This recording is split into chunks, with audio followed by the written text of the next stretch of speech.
My mom would be at all my sporting events. Let's say I was playing football, okay?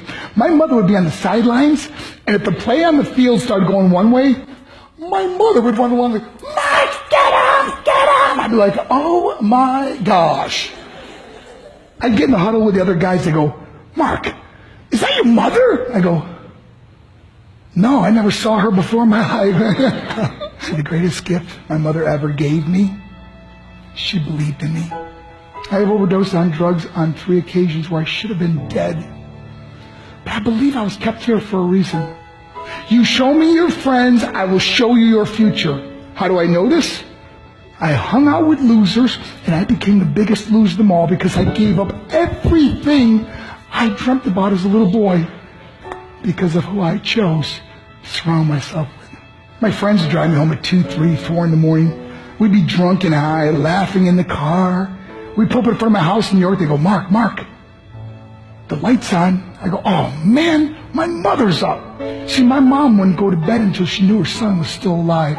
I'd walk in, she'd say, hi Mark, how was your night? I go, it was good, Mom, I'm just going to go to bed. She goes, can I talk to you for a minute? I go, Mom, I'm tired, I'm just going to go to bed. She goes, Mark, I haven't seen you all day and all night. Can I please talk to you? I said, man, just leave me alone. You bug me. I'd slam my bedroom door on the one person who believed in me.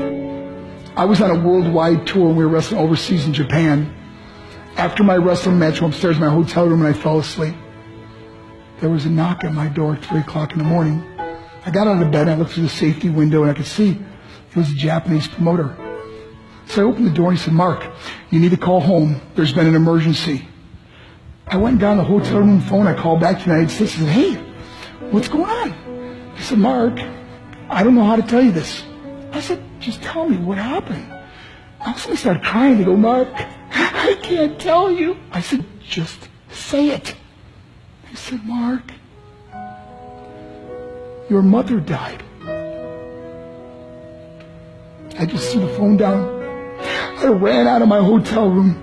I took the elevator to the lobby, and when the doors opened up, I just ran out into the street. I mean, there was no cars, there was no people. It was 3 o'clock in the morning.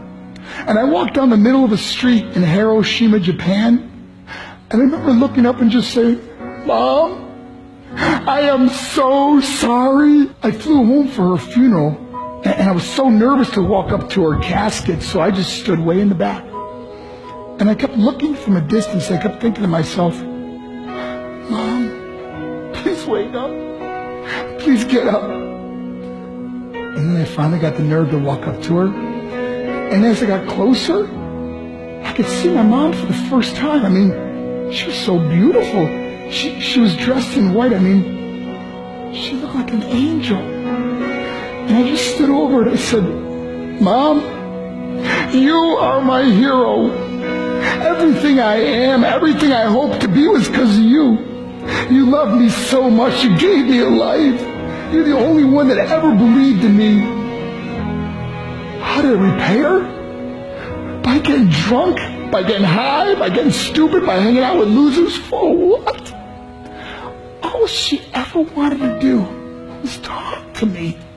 I wish I could talk to you now, Mom. I wish you could see what I'm doing. Why couldn't I have been a better son? We are defined by our choices. But if you surround yourself with people involved in drugs and alcohol and pills, it's a dead end. I'm not here to preach to you. I'm here to tell you I lived that life. It leads to broken hearts, broken relationships, broken dreams, and death. For what? To get high? If you have a mother or a father, when you go home, tell them how much you love them. See, my whole life was about being rich and famous. I had to be a millionaire. I had to win the race.